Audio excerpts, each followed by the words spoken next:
59 எம்எல்ஏக்களை கொண்ட திமுகவால் எப்படி ஆட்சியை கவிழ்க்க முடியும் என்று செந்தில் பாலாஜி தரப்பு வாதங்களை முன்வைத்தது. இந்நிலையில் சபாநாயகருக்கு எதிரான தீர்மானம் என்றே புகார் உள்ளது. இந்நிலையில் ஆட்சி கவிழ்ப்பு பற்றி ஏன் வாதாடுகிறீர்கள் என்று செந்தில் பாலாஜி தரப்புக்கு நீதிபதி கேள்வி எழுப்பியிருக்கிறார்.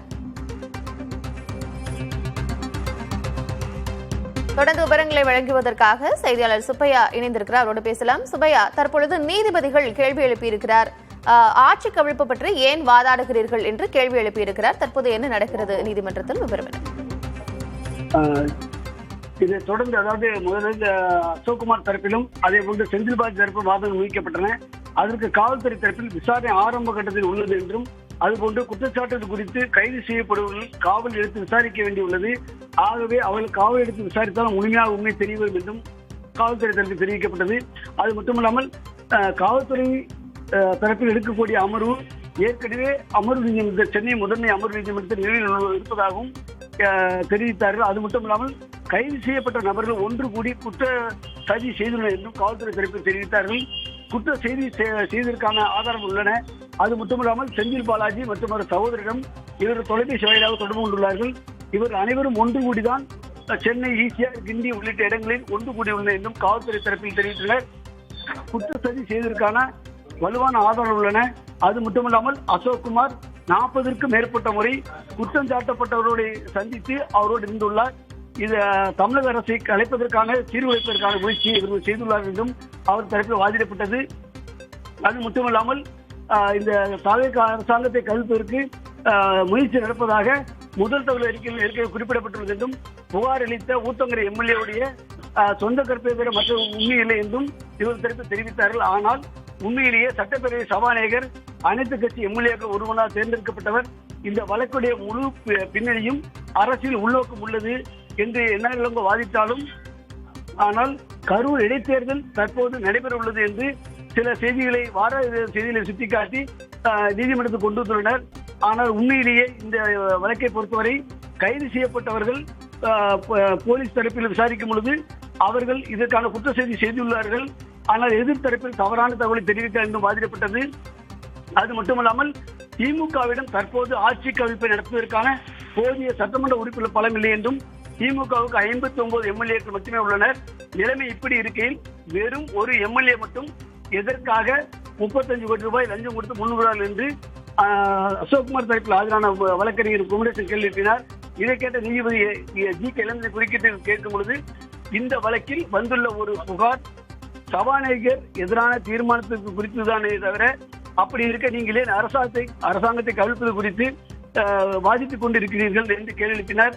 அதற்கு அரசர் வழக்கறிஞர் ஜான்சன் குறிப்பிடும் போது சென்னை உயர்நீதிமன்றத்தில் இப்போ நடைபெறக்கூடிய வாதத்தை பொறுத்தவரை தாவேகா எம்எல்ஏவுக்கு லஞ்சம் கொடுக்க வேண்டியதற்கான சதி திட்டம் சென்னையில் பல்வேறு முக்கிய இடங்கள் நடைபெற்றுள்ளது. குறிப்பாக கிண்டியில் உள்ள ஒரு நட்சத்திர ஹோட்டலில் நடைபெற்றுள்ளது. அது மட்டுமில்லாமல் கிழக்கு கடற்கரை சாலை, ஈசிஆர் அழைக்கப்படக்கூடிய கிழக்கு கடற்கரை சாலையில் உள்ள மற்றொரு ஹோட்டலிலும் இதற்கான ஆலோசனை நடந்துள்ளது. இந்த ஆட்சியை கவிழ்ப்பதற்காக செந்தில் பாலாஜியும் அவரது சகோதரர் அசோக்குமாரும் இந்த கைது செய்யப்பட்டுள்ள இந்த நபர்களோடு அவர்கள் குற்ற செய்தியில் ஈடுபட்டுள்ளார்கள். அதற்கான ஆதாரங்கள் பலமுறை உள்ளன. அசோக்குமார் 40 முறை இவர்களை சந்தித்துள்ளார்கள். எப்படியாவது இந்த ஆட்சியை கவிழ்க்க வேண்டும் என்று வேண்டுமென்றே பேரம் பேசி பணத்தை கொடுப்பது சதித்திட்டம் தீட்டியுள்ளார்கள். இதற்கான சிசிடிவி ஆதாரங்கள் கூட எங்களிடம் உள்ளன. இதற்கான வீடியோ காட்சிகளை நாங்கள் சம்பந்தப்பட்ட ஹோட்டலிலிருந்து பெற்றுள்ளோம் என்று அரசு தரப்பில் ஆஜரான வழக்கறிஞர் மாநில குற்றவியல் வழக்கறிஞர் சாஞ்சத்தின் தெரிவித்தார். இதைத் தொடர்ந்து நீதிபதி தற்போது இந்த வாதங்களை தொடர்ந்து கேட்டுக்கொண்டு வருகிறார். அது மட்டுமல்லாமல் இந்த வழக்கில் ஏற்கனவே கைது செய்யப்பட்ட நபர்களை போலீஸ் காவல் எடுத்து விசாரிப்பதற்கான மனு சென்னை முதன்மை அமர்வு மீது இருப்பதால் அந்த மனு மீது எந்த உத்தரவு பிறப்பிக்கப்படவில்லை. அவர்களை காவல் எடுத்து விசாரித்தால் மட்டுமே இன்னும் பல உண்மை தகவல்கள் தெரிய வரும். இந்த அரசை கவனிப்பதற்கான சதியில் 100% இவர் முழுமையாக ஈடுபட்டுள்ளார் என்ற விவரம் முக்கிய தெரிய வருகிறது. அது மட்டுமல்லாமல் ஆட்சி கவிழ்ப்பதற்கான வேலைகளில் இவர் ஈடுபட்டார் என்பதை கண்காணிப்பதற்காக தனிப்படை அமைத்து விசாரணை தற்போது தொடங்கியுள்ளோம். கர்நாடக மாநிலம் பெங்களூர் வரைக்கும் இந்த சம்பவம் நீண்டுள்ளது. சதி திட்டம் அங்கு வரை நடைபெற்றுள்ளது. அங்கு நடத்தப்பட்ட விசாரணையில் மேலும் சில தகவல்கள் நிறைய எங்களுக்கு கிடைத்துள்ளன என்றும் அரசு தரப்பில் தெரிவித்துள்ளனர். குற்றச்சதி நடைபெற்றதற்கான ஆதாரங்கள் இருக்கிறது என்று காவல்துறை தரப்பிலிருந்து சொல்லப்பட்டிருக்கிறது. மேலும் அசோக்குமார் குற்றம் சாட்டப்பட்டவரை 40 முறை சந்தித்திருக்கிறார் அப்படின்னு காவல்துறை தரப்பிலிருந்து சொல்லப்பட்டிருக்கிறது. அதற்கான ஆதாரங்களை நீதிமன்றத்தில் சொல்லியிருக்கிறாங்களா சுபையா? அதுக்கு ஆதாரங்கள் அதாவது சிசிடிவி ஆதாரம், அதாவது நம்ம குற்றவியல் மாநில குற்றவியல் தலைமை வழக்கறிஞர் ஜான்சி குறிப்பிடும் பொழுது சென்னை கிண்டியை குறிப்பிட்டார், ஈசிஆர் நடைபெற்ற கிழக்கு கிழக்கு சாலையில் ஹோட்டலை குறிப்பிட்டார். அங்கெல்லாம் இவர் 40 முறை சந்தித்துள்ளார். குறிப்பாக அசோக்குமார் இவர்களை சந்தித்துள்ளார். அந்த நேரத்தில் வந்து செந்தில் பாலாஜியுடைய அறிவுறுத்தின் பேரில் அசோக்குமார் இந்த கைது செய்யப்பட்ட நபர்களை சந்தித்துள்ளார். இவர்களோடு அவர்கள் சதித்திட்டம் தீட்டியுள்ளார்கள். அது மட்டுமல்லாமல் பெங்களூரு வரைக்கும் சென்றுள்ளனர். அங்கும் இது போன்ற சதித்திட்டம் தீட்டப்பட்டுள்ளது. ஆகவே ஒரு முழுமையாக இந்த தமிழக வெற்றி கழகத்துடைய ஆட்சியை கலைப்பதற்கான முயற்சியில் ஈடுபட்டுள்ளார்கள். இதற்கான வீடியோ ஆதாரங்கள் உள்ளன. ஓட்டலில் இவர்கள் சந்தித்தது, இவர்கள் பேசி வருமான சிசிடிவி காட்சியிலும் நாங்கள் வைத்துள்ளோம் என்றும் அரசு தலைமை குற்றவியல் வழக்கறிஞர் ஜான்செட்டின் தெரிவித்தார். இதை கேட்ட நீதிபதி அதிர்ச்சி அடைந்துதான் ஆட்சி கவிழ்ப்பான நடவடிக்கையில் ஈடுபட்டுள்ளார்களா என்று கேள்வி எழுப்பினார். தொடர்ந்து தற்போது இவருடைய சிறப்பு வாதங்கள் முன்வைக்கப்பட்டு வருகின்றன. அது மட்டுமல்லாமல் கைது செய்யப்பட்ட அனைவரும் 3 நாட்கள் சென்னையில் தங்கியிருந்து திட்டம் தீட்டியுள்ளனர். அது மட்டுமல்லாமல் எம்எல்ஏவுக்கு அந்த சம்பந்தப்பட்ட தாவேக எம்எல்ஏவுக்கு 32 கோடி ரூபாய் இடைத்தரகர் மூலமாக நாங்கள் கொடுத்து விடுகிறோம். முதலாவது 5 கோடி ரூபாய் தருகிறோம் என்றும் பேசியுள்ளார்கள். இந்த ஆதாரங்களையும் தெரிவித்து வாதாடி வருகின்றனர். தாவேக எம்எல்ஏவிடம் பேரம் பேசியதாக தொடரப்பட்ட வழக்கில் செந்தில் பாலாஜியின் முன்ஜாமீன் மனு சென்னை உயர்நீதிமன்றத்தில் விசாரணைக்கு வந்திருக்கிறது. 59 எம்எல்ஏக்களை கொண்ட திமுகவால் எப்படி ஆட்சியை கவிழ்க்க முடியும் என்று செந்தில் பாலாஜி தரப்பிலிருந்து வாதங்கள் முன்வைக்கப்படுகின்றன. ஆனால் குற்றச்சதி நடந்ததற்கான ஆதாரங்கள் இருப்பதாகவும் இருவரும் ஒரே இடத்தில் இருந்ததற்கான செல்போன் சிக்னல் ஆதாரங்கள் கிடைத்துள்ளதாகவும் காவல்துறை தரப்பிலிருந்து வாதங்கள் முன்வைக்கப்படுகின்றன. தொடர்ந்து பார்க்கிறோம் ஒரு சிறிய இடைவெளிக்கு பிறகு.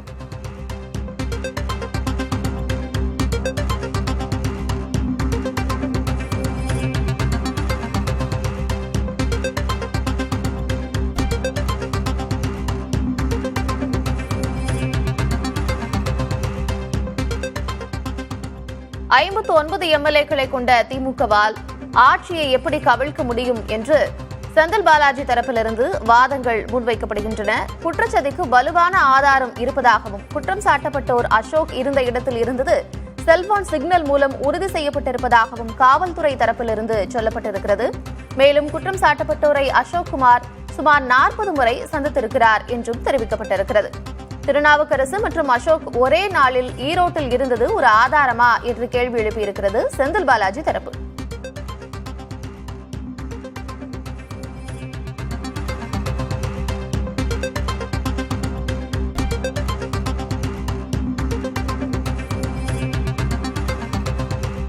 தாவேக எம்எல்ஏவிடம் பேரம் பேசியதாக தொடரப்பட்ட வழக்கில் செந்தில் பாலாஜியின் முன்ஜாமீன் மனு சென்னை உயர்நீதிமன்றத்தில் விசாரணைக்கு வந்திருக்கிறது.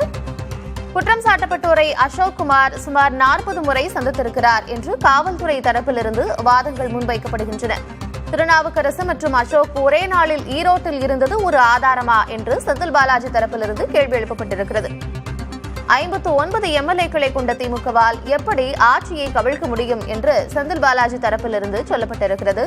குற்றச்சதிக்கு வலுவான ஆதாரம் இருப்பதாக உயர்நீதிமன்றத்தில் காவல்துறை தரப்பிலிருந்து வாதங்கள் முன்வைக்கப்படுகின்றன.